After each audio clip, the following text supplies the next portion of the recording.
আসসালামু আলাইকুম এভরিওয়ান। আজকে আমি আপনাদের সাথে শেয়ার করব এত মজার একটা রেসিপি। আর এটা বানাতে কিন্তু আপনাদের শুধুমাত্র লাগছে সেমাই আর আম। এখন কিন্তু প্রচুর পরিমাণে আম পাওয়া যাচ্ছে, তো বাসায় ঝটপট এটা তৈরি করতে পারবেন।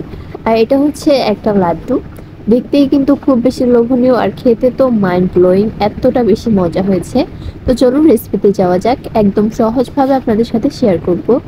তো প্রথমে চুলা একটা প্যান বসিয়ে তারপর এখানের মধ্যে আমি দিয়ে দিচ্ছি 1 কাপ পরিমাণে পানি। 1 কাপ পানির সাথে আমি এখানের মধ্যে দিয়ে দিব 2টা এলাচ। তারপরে দিয়ে দিব আমি এখানের মধ্যে 1.5 কাপ পরিমাণে সেমাই।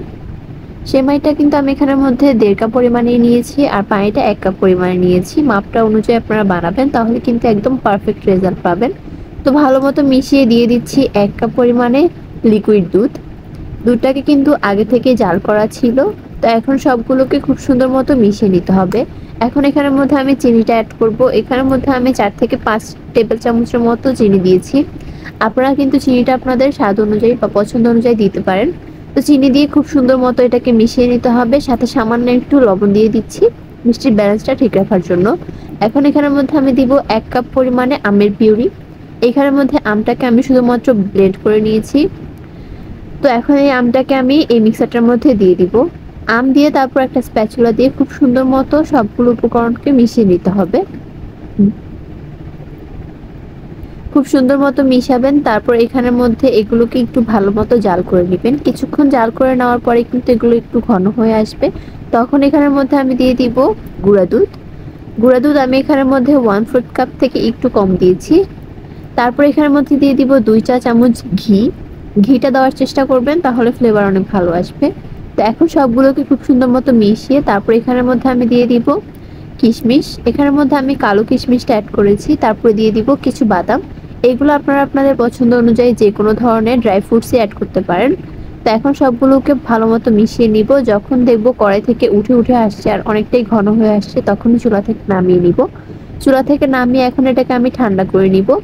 হাতে তাপ সহ্য করতে পারবে এরকম ঠান্ডা করে এখন এটাকে আমি লাড্ডু শেপ দিয়ে দিব। আপনারা চাইলে কিন্তু এগুলোকে যে কোনো শেপ দিতে পারেন।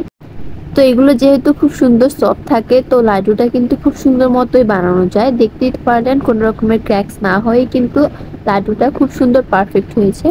তো এরকম করে করে সবগুলো লাড্ডুই বানিয়ে নিব। দেখতেই তো পারলেন বানানো কতটা সোজা। আপনারা চাইলে কিন্তু এইভাবেও পরিবেশন করতে পারেন, বা একটু ডেকোরেশনের জন্য আরো একটু সুন্দর মতো সাজিয়ে নিতে পারেন। তো আমি এখানের মধ্যে একটু ডেকোরেশনের জন্য নিয়ে নিচ্ছি আরো কিছুটা সেমাই। তো এখন মিষ্টিগুলোকে আমি ওই সেমাইটার মধ্যে একটুখানি গড়িয়ে নিব, তাহলে কিন্তু দেখতে একদম দোকানের স্টাইলই হবে, আর খেতেও কিন্তু অনেক ভালো লাগবে।